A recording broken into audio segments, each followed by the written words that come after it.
नमस्कार, मैं हूं आशीष त्रिपाठी आपके साथ और यह है 2023 की महाभारत। रुख करेंगे विस्तार पूर्वक खबरों का, लेकिन उससे पहले देवास से आ रही इस वक्त की बड़ी खबर आपको बता दें। बीच सड़क पर कार में आग लगने का मामला और राजौदा रोड पर कार जलकर राख हो गई। 6 लोगों की समय रहते जान बचा ली गई। दरअसल फायर ब्रिगेड ने आग पर काबू पाया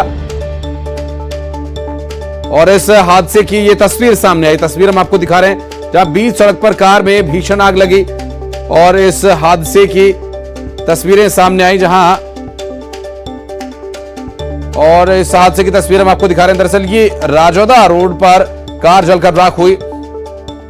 वरुण हमारे सहयोगी इस वक्त हमारे साथ फोन लाइन पर मौजूद है। वरुण, कैसे ये हादसा हुआ, क्या कुछ है डिटेल्स? बता दें कि गर्मी का मौसम लगातार जारी है और आगजनी की घटनाएं ऐसे ही सामने आ रही हैं। इसमें विषय में एक दिन पूर्व भी फैक्ट्री में भीषण आगजनी हुई थी, जहां राजौदा रोड पर चलती कार में आग लग गई। आगजनी का कारण तो फिलहाल अज्ञात बताया जा रहा है, लेकिन कार में 6 लोग सवार थे, जिससे बड़ी दुर्घटना हो सकती थी। गनीमत यह रही कि इसमें कोई जनहानि नहीं हुई, लेकिन सूचना मिलने पर फायर ब्रिगेड मौके पर पहुंची थी और आग पर काबू पाया जा चुका था। परिवार जो वहां से जो लौट रहा था, उन्होंने बताया कि वो बारात में शामिल होने गए थे, तभी यह हादसा हो गया। घटना में फिलहाल सभी सुरक्षित हैं। जी बिल्कुल, बहुत शुक्रिया वरुण आपका इस जानकारी के लिए। और बढ़ते आगे, रुक करेंगे अगली बड़ी खबर का। सुकमा से आ रही एक बड़ी खबर, जहां नक्सलियों के मंसूबों पर पानी फेर दिया गया। चिंतलनार थाना क्षेत्र के 2 आईडी बरामद किए जाने की जानकारी यहां से मिल रही है। तोड़ा मरका के जंगल से 2 आईईडी बरामद किए गए। सर्च के दौरान ये 2 आईईडी मिले थे और सुरक्षा बलों ने आईईडीज को डिफ्यूज कर दिया और जिला बल और कोबरा बटालियन की संयुक्त कार्रवाई, जहां जवानों को नुकसान पहुंचाने के लिए नक्सलियों ने आईईडी प्लांट किया हुआ था, जिसे पहले से ही आइडेंटिफाई करके डिफ्यूज कर दिया गया, ब्लास्ट कर दिया गया और चिंतलनार थाना क्षेत्र के तोड़ा मरका के जंगल में 2 आईडी को ध्वस्त किया गया। ये तस्वीरें सुकमा से सामने आई, जहां सुरक्षा बलों ने मुस्तैदी दिखाते हुए पहले इसे न सिर्फ आइडेंटिफाई किया, बल्कि आइडेंटिफाई कर इसे ध्वस्त कर दिया। इस बम को, जो आईईडी यहां पर प्लांट किया गया था जवानों को नुकसान पहुंचाने के लिए, आपको याद होगा अभी बहुत दिन नहीं बीते हैं, कुछ ही दिन पहले एक बड़ा आईईडी ब्लास्ट हुआ था, जिसमें हमने 11 बहुमूल्य जानें खो दी, जिसमें 10 वीर सपूत शहीद हुए थे। और सुकमा से इस पूरे मामले पर ज्यादा जानकारी देंगे सत्यनारायण चांडक, हमारे सहयोगी। सत्यनारायण, ये जो पूरा आईडी को आइडेंटिफाई करना, डिफ्यूज करने का ये मामला, किस एरिया की ये घटना है, क्या कुछ डिटेल्स इसके बारे में? जी, आपको बता दूं कि सुकमा जिले का जो चिंतलनार थाना क्षेत्र है, जहां काफी जो है कोर इलाका है, वो माओवादियों का काफी जनाधार वाला इलाका है। उस इलाके में एल्मागुंडा और तोंडमरगा से जो है आज सुबह कोबरा 206 और जिला बल एसटीएफ की टीम उस इलाके की लगातार माओवादियों की सूचना होने के बाद सर्चिंग के लिए रवाना हुई थी। उस दौरान जो है जवानों ने सर्चिंग के दौरान जो है 2 नग आईडी बरामद किया गया। ये आईडी जो है नक्सलियों के द्वारा जवानों को नुकसान पहुंचाने के उद्देश्य से लगाई गई थी और दोनों आईडी को जो है 206 कोबरा की बीडीएस टीम ने मौके पर ही डिफ्यूज कर दिया गया। बड़ा हादसा जो है जवानों की सूझबूझ के चलते टाला गया। जी बिल्कुल, और इस तस्वीर को देखने के बाद जो भी हाल ही में आईईडी ब्लास्ट में 10 जवानों की शहादत हुई थी, उससे साफ जाहिर है कि वहां पर कुछ न कुछ चूक हुई, जिसकी वजह से हमने 11 बहुमूल्य जानों को खोया। लेकिन इस आईईडी को डिफ्यूज करना एक बड़ी कामयाबी। बहुत शुक्रिया आपका इस पूरे मामले पर जानकारी देने के लिए सत्यनारायण। और अंबिकापुर से बड़ी खबर, मां महामाया एयरपोर्ट पर प्रवेश को लेकर विवाद हो गया। दरअसल कांग्रेस जिला अध्यक्ष राकेश गुप्ता को पुलिस ने रोक दिया। श्रम कल्याण बोर्ड के अध्यक्ष शफी अहमद को भी रोक दिया। एयरपोर्ट के अंदर जाने से पुलिस ने उन्हें रोक दिया। मंत्री टीएस सिंहदेव के समर्थकों को पुलिस ने यहां रोक दिया। दरअसल समर्थकों के रोके जाने पर टीएस सिंहदेव का बयान आया, प्रोटोकॉल का पालन होना ही चाहिए, अधिकारियों को मालूम होना चाहिए कि किसको आने देना है और किसको नहीं आने देना है। तो इस बारे में दरअसल अंबिकापुर में ये मां महामाया एयरपोर्ट पर पूरा विवाद हुआ। ये और परिपक्वता का प्रशासन को दिखाना चाहिए। ये ट्रेंड हैं, कई जगह कलेक्टर रह चुके हैं, एसपी रह चुके हैं, अन्य पदों पे हैं। इनको मालूम होना चाहिए कि हमको किसको अलाउ करना है, किसको नहीं अलाउ करना है। आमतौर पे हर आदमी जानना चाहता है ये एयरपोर्ट है, इसकी कुछ और पाबंदियां रहती हैं कि हर व्यक्ति को जाने से पाबंदी है, तो वहां तक भी समझ में आता है। पर किनको जाना, एक राज्य सरकार ने प्रोटोकॉल की सूची बना रखी है, उस प्रोटोकॉल की सूची में जो आते हैं उनको प्राथमिकता देनी चाहिए, मंच पे भी देनी चाहिए। प्रोटोकॉल का अगर कैबिनेट मंत्री दर्जा के लोग नीचे बैठे हुए हैं और ऊपर कुर्सियां खाली हैं, तो मुझे लगता है कि ये प्रोटोकॉल का उल्लंघन हुआ। ऐसा अगर हो रहा है तो ये गलत है, ऐसा नहीं होना चाहिए। और मैंने इसीलिए कहा कि किसी के साथ वालों की बात नहीं होनी चाहिए। एक प्रोटोकॉल है, उसका आप पालन करिए। और अब 2023 की महाभारत की एक अहम खबर। दरअसल कांग्रेस के वरिष्ठ नेता दिग्विजय सिंह एक बार फिर प्रदेश के दौरे पर निकले हैं और उनकी तैयारी तेज है प्रचार के लिए। उनका यह दौरा 10 मई से शुरू होना है। दरअसल दिग्विजय सिंह विधानसभा क्षेत्रों का दौरा करने के लिए जाएंगे और संगठन को मजबूत बनाने के लिए प्रयास करेंगे, लेकिन इस दौरान उनके बयान सुर्खियां बटोरते भी रहे हैं। तो क्या इस बार भी उनके बयानों पर घमासान मचेगा? एक रिपोर्ट देखिए।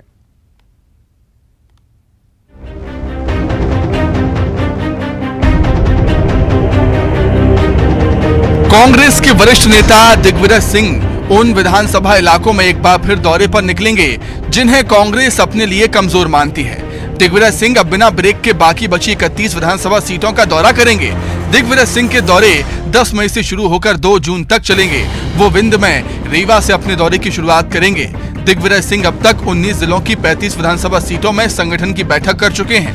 हालांकि दिग्विजय सिंह के दौरे पार्टी के लिए कितने फायदेमंद होंगे ये कहना अभी मुश्किल है, लेकिन दिग्विजय सिंह के दौरों से उनके विवादित बयान सुर्खियां जरूर बन रहे हैं। हालांकि नेता प्रतिपक्ष गोविंद सिंह का कहना है कि दिग्विजय सिंह सच कहते हैं और इसीलिए बीजेपी उनसे बौखलाती है।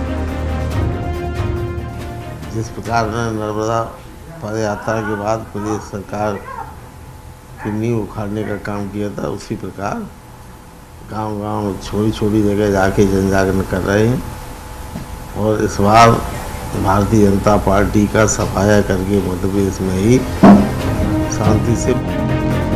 दिग्विजय सिंह के 19 जिलों के 35 विधानसभा सीटों पर हुए दौरे और विवादित बयानों पर नजर डालें तो पहला, दिग्विजय सिंह ने कहा था कि मुसलमानों की आबादी हिंदुओं के मुकाबले तेजी से नहीं बढ़ रही है। संघ और बीजेपी पर मुसलमानों की आबादी तेजी से बढ़ने के बयान देने का आरोप लगाया था। सागर में दिया गया दिग्विजय सिंह का ये बयान सुर्खियां बना था। दिग्विजय सिंह ने इंदौर में कहा था कि बीजेपी और संघ के लिए मैं कोरोना वायरस हूँ। ये बयान भी सुर्खियां बना। दिग्विजय सिंह ने कांग्रेस के कमजोर संगठन को लेकर भी अपनी पार्टी की मुश्किलें बढ़ाई। सीहोर में दिग्विजय सिंह ने कहा कि जनता कांग्रेस को वोट देना चाहती है, लेकिन संगठन की कमजोरी से ऐसा नहीं कर पाती। वहीं दिग्विजय सिंह के दौरे और बयानों को लेकर बीजेपी हमलावर। प्रदेश के गृह मंत्री नरोत्तम मिश्रा ने दिग्विजय सिंह को हेट स्पीच का चलता फिरता इंसाइक्लोपीडिया बताया। अब दिग्विजय सिंह जी को तो पूरा देश जानता है कि हेट स्पीच के चलते फिरते इंसाइक्लोपीडिया हैं दिग्विजय सिंह। दिग्विजय सिंह कई बार अपने बयानों के चलते पार्टी की मुश्किलें बढ़ा चुके हैं। सर्जिकल स्ट्राइक के सबूत मांगने पर दिग्विजय सिंह ने पार्टी की मुश्किलें बढ़ाई थी और यही वजह रही कि पार्टी के बड़े नेता भी दिग्विजय सिंह के बयानों से कई बार किनारा करते हुए नजर आए थे। और अब प्रदेश में होने वाले विधानसभा चुनाव से पहले कमलनाथ ने दिग्विजय सिंह को हारी हुई सीटों पर संगठन को मजबूत बनाने की जिम्मेदारी सौंपी है। दिग्विजय कांग्रेस के लिए कमजोर 66 विधानसभा सीटों पर मंडलम सेक्टर की बैठक कर संगठन में जान फूंकने की कोशिश कर रहे हैं, लेकिन अपने बयानों के चलते सुर्खियों में रहने वाले दिग्विजय के दौरे यहां भी चर्चा का विषय बने हुए हैं। अभी दिग्विजय सिंह को 31 विधानसभा सीटों तक पहुंचना है। ऐसे में ये दौरे चुनाव से पहले कितनी सुर्खियां बनते हैं और कांग्रेस के लिए उनके दौरे कितने फायदेमंद साबित होते हैं और उनके बयान कितने नुकसानदायक, ये देखना दिलचस्प होगा। अनुराग श्रीवास्तव, न्यूज़ 18 भोपाल। जितेंद्र शर्मा हमारे सहयोगी हमारे साथ हैं। जितेंद्र, चुनाव से पहले दिग्विजय सिंह का दौरा करना, हालांकि बीजेपी तो इसके बारे में क्या कहती है उसकी अभी चर्चा हम नहीं करेंगे, कई तरह की बातें उस पर पहले होती है, लेकिन दौरे को लेकर क्या तैयारियां पहले इसके बारे में बताइए। किस तरह से दौरा होगा, क्या लक्ष्य है इसको लेकर चल रहे हैं? क्या अकेले दिग्विजय सिंह दौरा करेंगे या अपने कार्यकर्ताओं अपने समर्थकों के साथ विधानसभा वार दौरा होगा? देखिए आशीष, अगर बात करें तो जो है पूर्व मुख्यमंत्री दिग्विजय सिंह उन 66 सीटों पर जाकर सर्वे कर रहे हैं। मंडलम सेक्टर के जो कार्यकर्ता हैं, नेता हैं, उनसे लगातार संवाद कर रहे हैं और कांग्रेस पार्टी को मजबूत करने के लिए लगातार प्रयास भी कर रहे हैं। हालांकि बात करें तो इसके पहले पिछले जो चुनाव हुए थे विधानसभा चुनाव, उसमें उन्होंने नर्मदा परिक्रमा करी थी। उस दौरान भी उन्होंने काफ़ी लोगों को इस यात्रा से जोड़ा था और कहीं ना कहीं उन्हें इसका फायदा भी कांग्रेस को मिला था। हालांकि दिग्विजय सिंह जब बोलते हैं तो कहीं ना कहीं वो भारतीय जनता पार्टी के लिए माइलस्टोन का काम कर जाते हैं। उनके किसी भी पुराने बयान को लेकर देख लो आप, चाहे तो भगवा आतंकवाद हो या फिर मैं चाहे कांग्रेस के लिए प्रचार करूं तो कांग्रेस के वोट करते हैं, या फिर ऐसे कई उनके जो बयान हैं वो कहीं ना कहीं उन्हें भुनाने में भारतीय जनता पार्टी कामयाब रही है। अब दिग्विजय सिंह फिर से जब मैदान में आए हैं, लगातार बेशक वो कांग्रेस के लिए मेहनत कर रहे हैं, मगर कहीं ना कहीं वो ऐसे बयान दे जाते हैं जो पार्टी के लिए मुसीबत ना बने मगर भारतीय जनता पार्टी के लिए संजीवनी बन जाते हैं। आशीष, बिल्कुल। और जितेंद्र, स्वाभाविक है इस तरह के बयानों से बचने के लिए पार्टी की तरफ से निर्देश होंगे। हालांकि वो खुद ही वरिष्ठ नेता हैं, लेकिन पार्टी संगठन स्तर पर उन्हें जरूर इस बारे में समझा बुझा कर भेजेगी कि आप इस तरह के बयान से बचें। कब से ये दौरा शुरू हो रहा है और किस तरह लक्ष्य इसकी प्राप्ति का रखा गया है, इसके बारे में क्या कुछ डिटेल्स हैं अपने पास? देखिए अगर बात करें तो पूरा महीने भर का उनका दौरा रहेगा और उन कमजोर सीटों पर वो लगातार सर्वे भी कर रहे हैं। लगातार उनकी बैठकें जारी हैं, तमाम उन जगह पर जा चुके हैं। हालांकि 31 सीटों का वो लगातार सर्वे कर चुके हैं, लगातार नेताओं से मिल चुके हैं और फीडबैक भी कांग्रेस को दे रहे हैं। मगर उनकी बयानबाजी पर ना तो आला कमान कोई रोक लगा पाया आज तक, क्योंकि दिग्विजय सिंह जो बोलते हैं सोच समझ के बोलते हैं, मगर उनके बयान को जिस तरह से भारतीय जनता पार्टी ले लेती है उससे कहीं ना कहीं पार्टी को नुकसान भी होता है। बिल्कुल जितेंद्र, और भारतीय जनता पार्टी लगातार हमेशा यही बात कहती आई है और खुद इस बारे में भारतीय जनता पार्टी दावा करती है कि जहां दिग्विजय सिंह जाएंगे वहां बीजेपी को फायदा होगा। हालांकि आगे क्या स्थिति बनती है ये देखने का विषय होगा। बहुत शुक्रिया आपका जितेंद्र, इस पूरे विषय पर बातचीत करने के लिए, जानकारी देने के लिए। और मध्य प्रदेश में चुनावी बिगुल बजने से पहले बीजेपी और कांग्रेस तैयारियों में जुट गई। दोनों ही पार्टियां, दोनों ही दल अपने अपने नेताओं को साध रहे हैं और दोनों ही दल के नेता प्रदेश भर में दौरा कर रहे हैं। तो कहीं घोषणाओं का दौर शुरू हो चुका है। अपनी अपनी योजनाओं को जनता तक पहुंचाने के लिए दोनों ही दल हर रोज नया प्लान बना रहे हैं। एक रिपोर्ट।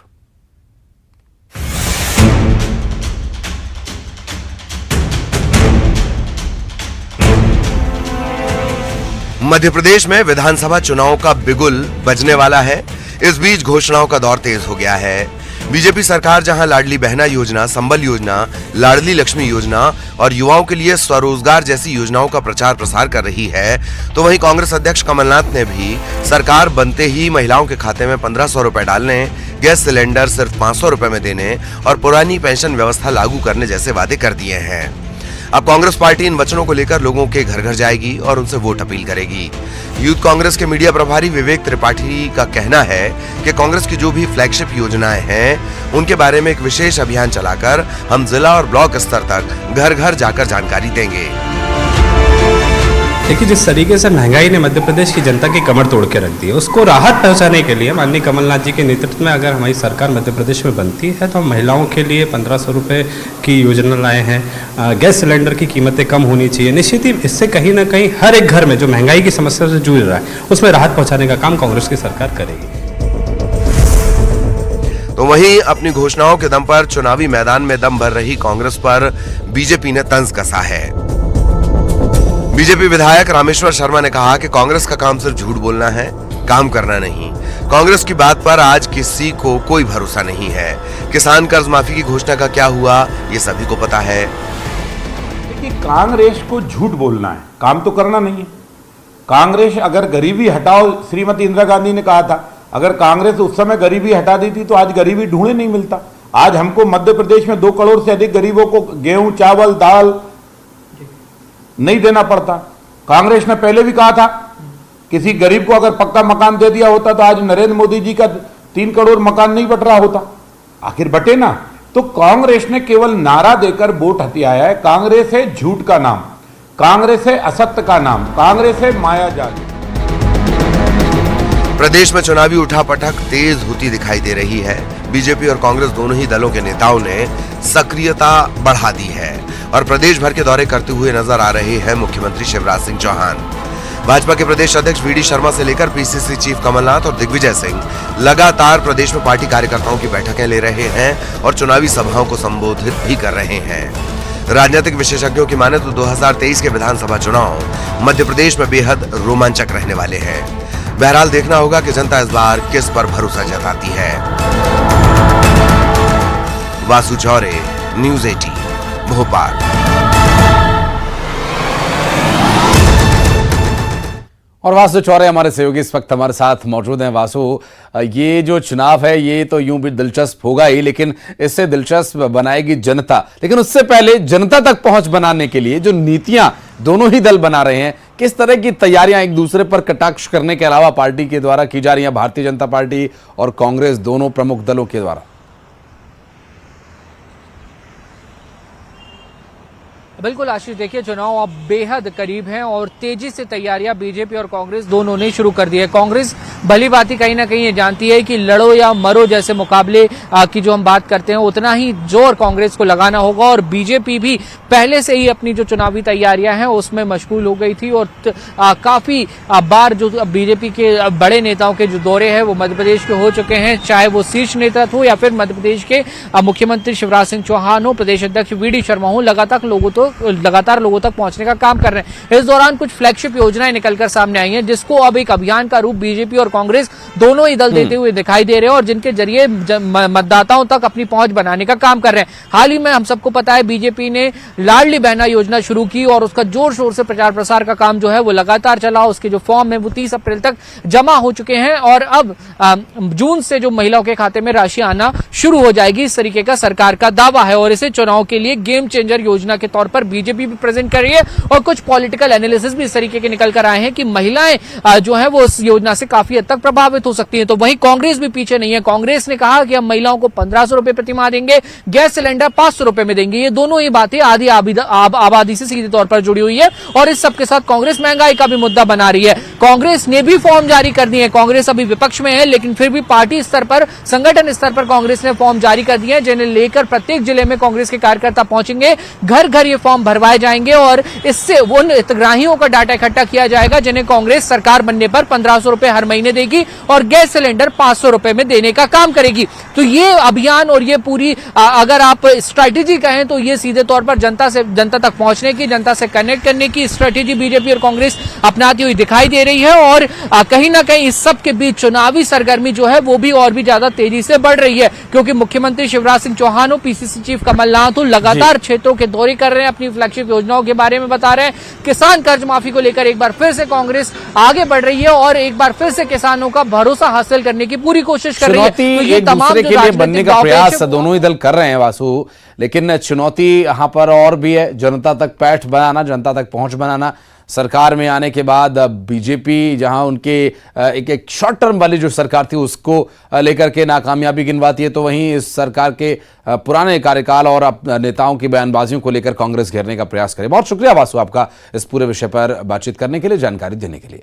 कर्नाटक चुनाव को लेकर सीएम भूपेश बघेल ने बड़ा बयान दिया। अंबिकापुर पहुंचे सीएम ने कहा कि कर्नाटक में बीजेपी चुनाव हारने वाली है और इसी हताशा में आकर बीजेपी प्रत्याशियों ने कांग्रेस अध्यक्ष मल्लिकार्जुन खड़गे और उनके परिवार को जान से मारने की धमकी दी है। बता दें कि कांग्रेस ने सीएम भूपेश बघेल को कर्नाटक चुनाव के लिए स्टार प्रचारक बनाया है। ये जो कह रहे हैं मोदी जी अब 40% कमीशन के बारे में क्यों नहीं बोलते भाई? इसके सारे अभी अरुणाचल प्रदेश में आग लगी है, 12 में से 8 जिला में देखती गोली मारने का आदेश है, डबल इंजन की सरकार है वहां, उसके बारे में क्यों नहीं बोल रहे हैं? तो जो खुद के बारे में बताएं, अपनी पार्टी के बारे में बताएं, करप्ट लोगों की पार्टी बन गई भारतीय जनता पार्टी। और सीएम भूपेश बघेल के कर्नाटक दौरे पर बीजेपी ने भी तंज कसा। नेता प्रतिपक्ष नारायण चंदेल ने कहा कि सीएम भूपेश बघेल के कहीं भी जाने से कोई फायदा नहीं होता। असम के उत्तर प्रदेश के दौरे पर गए थे, क्या हुआ?